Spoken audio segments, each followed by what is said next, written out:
Здраво! Јас сум Весна Пиличева, наставник по хемија.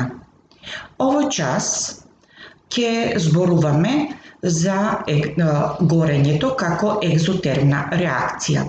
Во минатото мое излагање зборувавме за екзотермни и ендотермни реакции, при што разјаснивме што представуваат екзотермните, а што ендотермните реакции.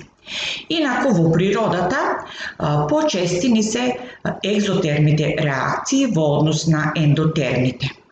Така можеме да заклучиме дека горењето е хемиска реакција. Ние во воздухот кој што не обкружува знаеме дека представува смеса од повеќе гасови во кој најголемо учество имаат азотот и кислородот, па за да имаме хемиска реакција на горење ни е потребно доволно количество на кислород. Всушност, горењето е хемиска реакција.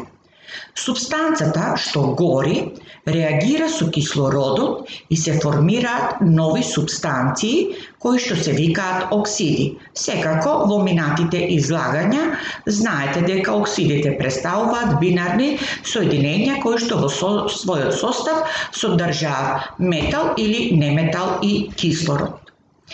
Понатаму да видиме што представува уште горењето. Горењето е познато и како согорување. Горењето е хемиска реакција при што се користи кислородот како гориво каде што настанува јаглероден диоксид и се ослободува топлина или светлина. Сега да го разгледаме горењето ако со примерот на горењето на свеќа. Знаеме дека свеќата представува смеса која што содржи јаглерод и водород и при нејзино горење ќе видиме дека се добива јаглен диоксид и вода.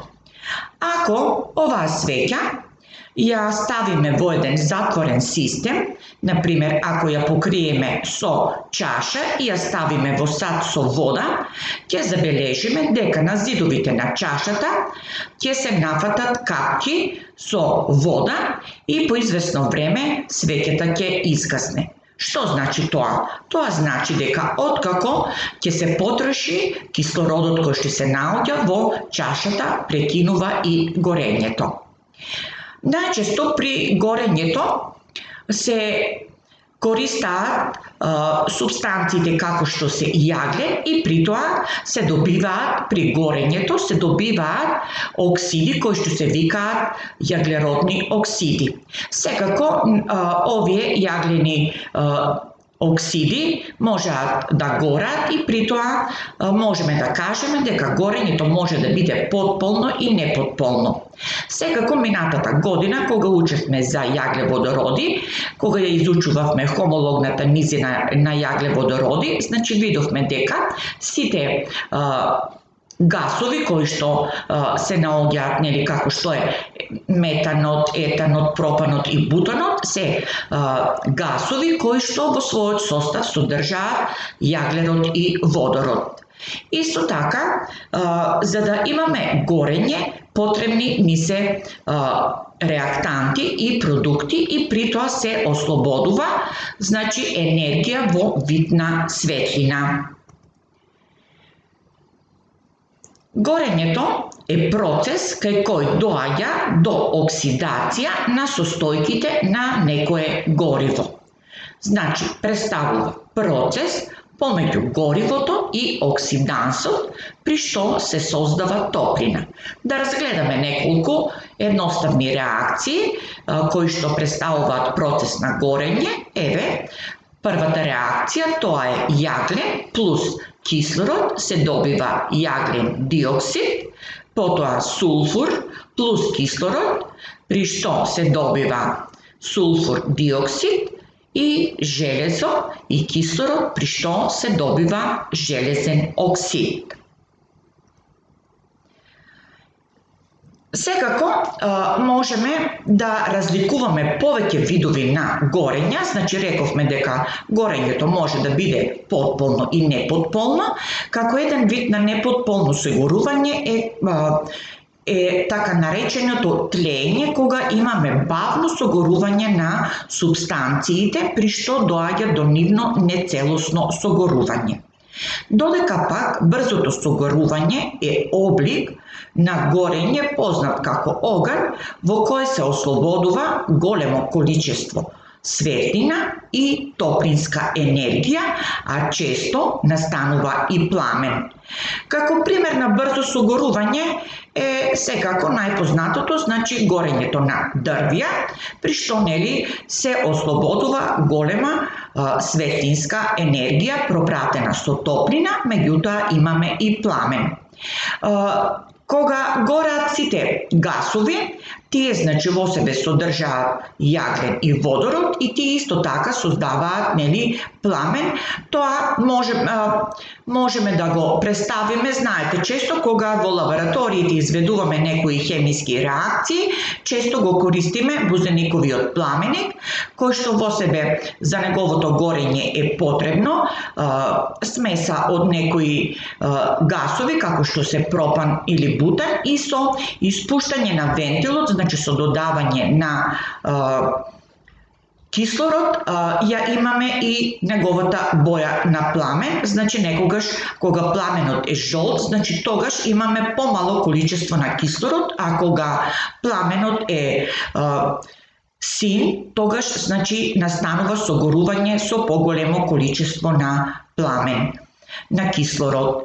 Исто така, знаеме кога учевме за индикаторите на реактивните субстанции, заклучивме дека можеме да ги одредиме спрема бојата на пламенот при нивно согорување, односно при нивно палење, какви бои дава, спрема тоа знаеме и за каква субстанца станува збор, односно кој е елементот кој согорува. И како најпосле ќе ја разгледаме експлозијата. Експлозијата представува брзо согорување, при што се ослободува голема количина на газ под дејство на притисок и се создава експлозија, проследена со звук, меѓутоа често пати и со боја. Како резултат на експлозијата можеме и како пример да ги наведеме разните огномети кои што имаат, така да речеме, една голема визуализација, при што се создаваат прекрасни бои кои што се преследени со звук. Значи и огнометите представуваат експлозија. Сега имаме за домашна работа, бидејќи ги изучивте сите минатата година низата на јаглеводородните соединенија, значи на сликата ви се представени три хемиски реакции. Имаме бутан плюс кислород се добива јаглен моноксид плюс вода, етан плюс кислород се добива јаглен диоксид и вода и пропан плюс кислород се добива јаглен диоксид и вода. Ваша задача е овие равенки да ги израмните користејќи стехиометриски коефициенти. Се надевам дека моето излагање беше јасно, дека се запознавме што се екзотермите реакции, што е тоа горење, што согорување. Еве една илустрација со слика со огномет, уживајте. Тоа беше се за денешниот час. Останете во добро здравје.